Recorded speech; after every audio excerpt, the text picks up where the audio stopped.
Hello, everybody. Welcome, welcome. Thanks very much. It's always so awkward when you first sit down, like you haven't been talking for 20 minutes back there, you know? It's like, Yeah, so how are you? yeah, oh, I'm fine, how are you? I thought we could just start, raise your hand if you know what HitRecord is. That's Okay. good. That's the point of being here. Why don't we start with that? You started it Sure. as a hobby. Yep. Now it's this whole big thing. Why don't you explain to the audience kind of what HitRecord is? Yeah, I'll try not to tell the super long version of the story, but yeah, it did begin long ago, not as a startup at all. It was at a time in my life, so I'd been acting ever since I was a kid, and then I quit for a while to go to college, and then when I got back into it, or wanted to get back into it, I couldn't get a part. No one would cast me, and this felt fucking terrible, really painful. If you're an artist or you know any artists who want to do their thing but aren't getting the outlet to do it. And so I realized at that point, okay, I need to take responsibility for my own creativity. I need to be able to do this on my own. And HitRecord was just this sort of turn of phrase I came up with to be like a symbol for myself. Like, I'm going to be the one to push the button. And it's a bit of wordplay on hit record and sort of how the media is changing from an object into an action. And my brother helped me set up a little website where I was posting little videos and songs and stories that I was making.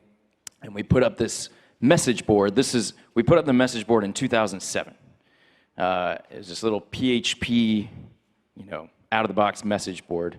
And what we noticed with the people that started coming to this message board was some of them wanted to check out what I was making, but what a lot of them wanted to do was make things together.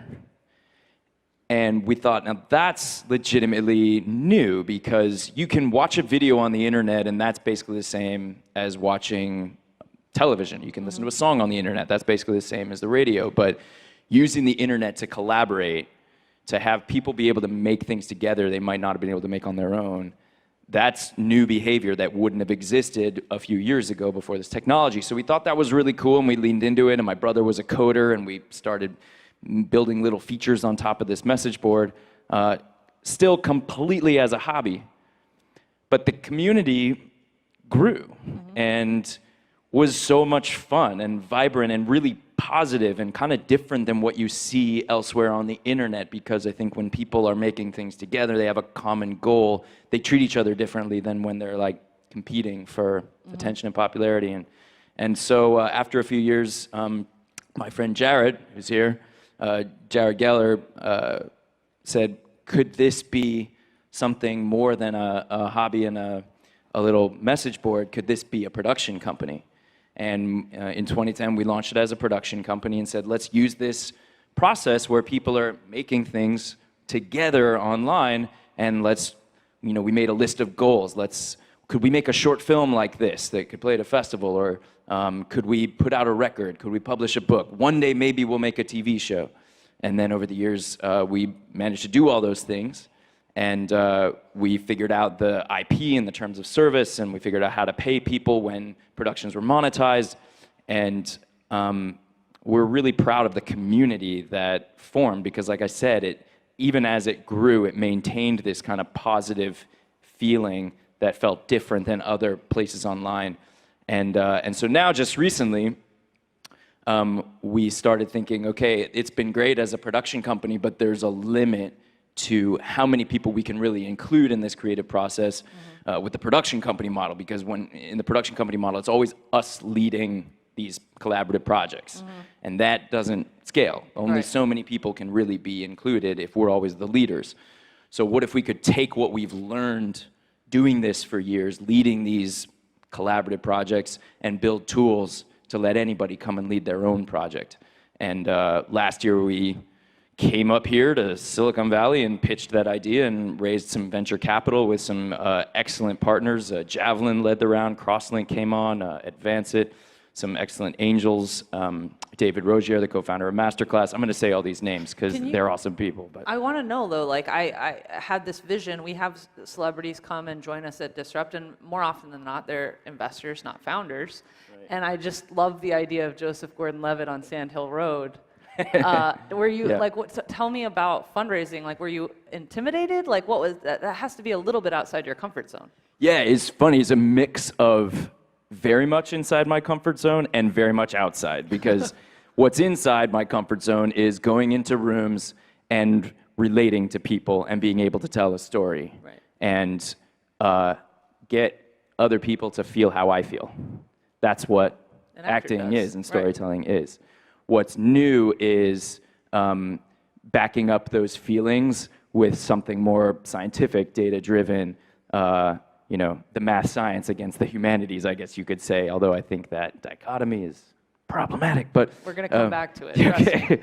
But yeah, so that actually, what I think the biggest benefit I got, and that I should say I and my team got from raising money, even beyond the capital, was in order to raise money, we had to really put ourselves through the paces and really figure out what we were doing in a way that was far more disciplined than we ever had been before. As a production company, we had been cash flow positive for 5 years. All of our gigs had been inbound, but it's just because we were, not to pat ourselves on the back, but I think we were good at what we did. We were doing something kind of unique. People would come find us, and we would do jobs. And that paid the bills and allowed us to grow, and we were 18 people. But then, like I said, when we started saying, like, how can we include a lot more people? Okay, well, then we have to lean into technology. Okay, well, if we're going to lean into technology, that's going to cost a lot more money. Yeah. Where's that money going to come from? And figuring out what, a business model is. But I didn't know what, I had never heard the term KPI or things like that. I started coming to conferences like this and meeting really smart people, and they would ask me questions about data. And I'd be like, we don't pay attention to that. We just, we make art that we like, and we make enough money to pay the bills, and that's what we've been doing successfully for years. And they would ask questions about retention and, monthly active users, and I didn't know the answers. And so we had to start tracking those things, and it's really been educational and I think grown us up a lot and made us a lot more effective at what we do. Yeah. Also, there are no conferences like this, by the way. Right. Other conferences that were not as disruptive as this one. There we go. Thank you. Speaking of some of these business model-y type things, what is the revenue split between HitRecord and the creators on the platform? So in the production company model, there's a couple different ways we do it depending on the production. If the production is turning a profit, then we split those profits, and half go to the contributing artists and half goes to HitRecord. And it's important to note that usually in these productions where we're monetizing, half the work is being done by creative people in our office. We're working with people most of whom are not professionals, but who love to create. Yeah, they love their music or writing or drawing or whatever it is, and the idea is to include a lot more people and have that creativity end up resulting in a collaborative effort that is of the kind of quality that we can deliver it to a buyer.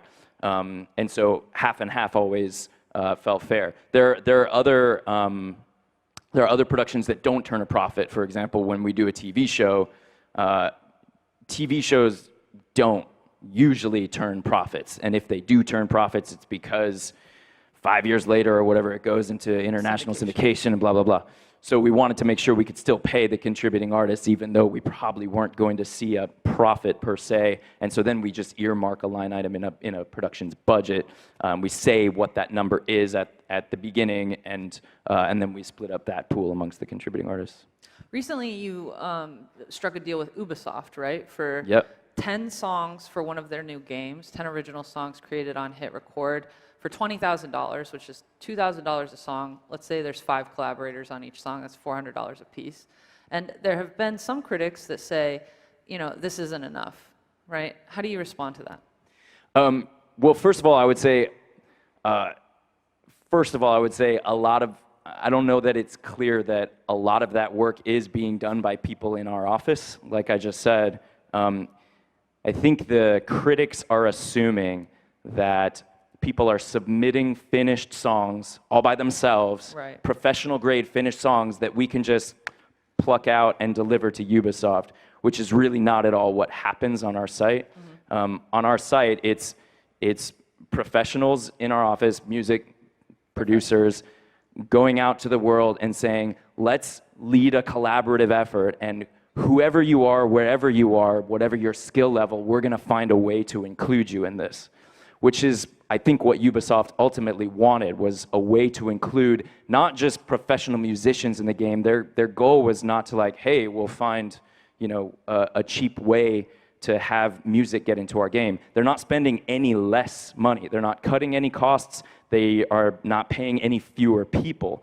The goal for Ubisoft was to include as many people as possible, and HitRecord allows for a much more inclusive collaboration because, like I said, you don't have to be, not that many people have the capability to deliver an entire song all by themselves, but a lot of people want to sing along or want to play a guitar part or want to write a few lyrics and have those lyrics be combined with a whole bunch of other people who wrote lyrics and a whole bunch of other people who played parts, and have that all end up into a collaborative song that can be good enough to deliver to Ubisoft. And so that's the service that we're providing. And the people, we've also, you know, we've been paying people in this exact way for almost 10 years now. We've paid almost $3 million to different people. The criticism that you're talking about is the very first time we ever got criticism like that. And to be honest, it's from most of the critics didn't have all the facts, and it's happening on Twitter, which is not so good at delivering facts. You're not wrong about that. Can a creator come and make HitRecord a viable career? No, and we never position it that way. Okay. No, look, there's a lot of, I think, messaging out there that will say, we can be your entree into a career as a professional creative. And I think, frankly, most of that is not entirely honest. And even a lot of the big giant platforms, I think, are somewhat guilty of that. YouTube presents a narrative of like, hey, you can be a star, you can become an influencer. The amount of people who make a living on YouTube is minuscule compared to the number of people that are uploading videos. On HitRecord, we really don't emphasize this is your entree into a career. What we talk about is there's more to creativity than money and show business. Right. Creativity is something that I think is human universal. I've been very lucky to have a career, and when I say lucky, I mean lucky. I happen to be born and raised in Southern California. I happen to be, you know, a straight white male. Like, I happen to have a lot of different advantages that not everybody has, and but that doesn't mean that everybody shouldn't have that urge to be creative met in a fulfilling way. And I think that a lot of the media tech platforms right now don't really come through on fulfilling that side of creativity because they put so much focus on, like, you could be a star, build your subscribers, like, get famous, get attention, because that's what drives their ad-driven business model. We try to emphasize, like, what I have experienced in my life is actually what brings me a lot of joy and happiness about the creative process is not the red carpets. It's not the, you know, I don't know, box office. It's not those kinds of external validators. It's the doing it. It's the when I get to actually do the art and especially do it with other people. Yeah. Do you think that, speaking of YouTube and Instagram, we're actually going to have Neil Moen here soon. Do you think that YouTube and Instagram are a net positive or net negative for humans' creativity? I think they're a net negative. I think, and they're two different platforms. Yeah. YouTube in particular, and I should say both, YouTube and Instagram, there's tons of beautiful things that you can find on both of those platforms. So you asked me net. Yep.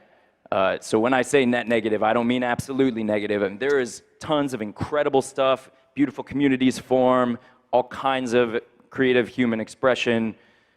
It's not to say that it's all bad, but I do think that in general, the basic business model of we're going to offer a quote-unquote free service in exchange for the right to conduct mass surveillance and then apply these incredibly expensive, sophisticated machine learning algorithms to this massive data set to optimize for not the benefit of the users, not what's going to make the users more creative or more informed or more compassionate or anything, but optimize instead for the agenda of these third-party advertisers. I think that's a basic business model that we all as the world should get off of entirely. We shouldn't be monetizing software or businesses that way. There's a great comparison made by Jaron Lanier, who I recommend reading all of his books. And he says, if you were going to work with a hypnotist to help you, there's lots of good things that hypnosis actually, I think, can do, and this isn't woo-woo. I think there's some study about some efficacy of hypnosis. It can help you quit smoking, help you get over a fear or something. And that makes sense if you're the one paying the hypnotist.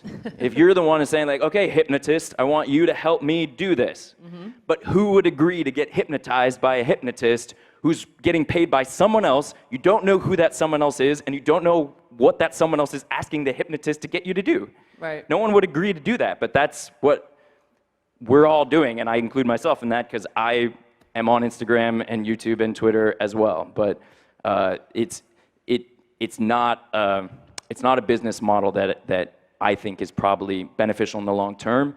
And there's a lot that other experts have said about how it impacts economics and government, et cetera, which I'm much less an expert on, but what I think I can speak on with authority is the creative process. Yep. And I do think that this business model is bad for people's creativity, especially young people. I think if you are setting out to make a short film, for example, and you already have on your mind what's going to get me the most likes, followers, subscribers, et cetera, that is not the creative process that's going to make you the most happy as a creative person. Okay, a couple more things. We're running short. I want to talk about Netflix a little bit. Netflix has essentially been collecting so much data about what we like and what we don't like, and how we consume content, that they are able to make very data-driven decisions. They don't pay $1 over what they need to for the content that they want, and they can optimize it algorithmically so that you click on it and that you watch it.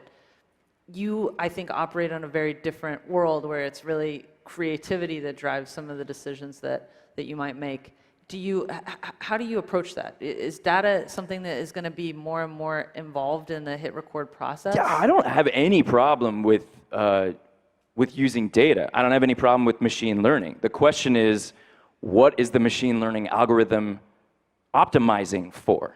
Whose agenda is it serving? I think Netflix is a good example of what we should be doing.